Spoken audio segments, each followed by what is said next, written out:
হয়ে গেছে হয়ে গেছে। দুজনের ছেলে মনে পড়ে যায় সেদিন,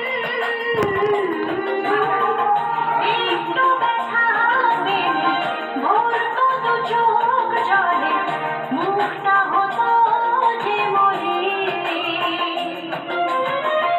আমার দাদার মুখে শান্তি হাসি, মিষ্টিটা আগে গিয়ে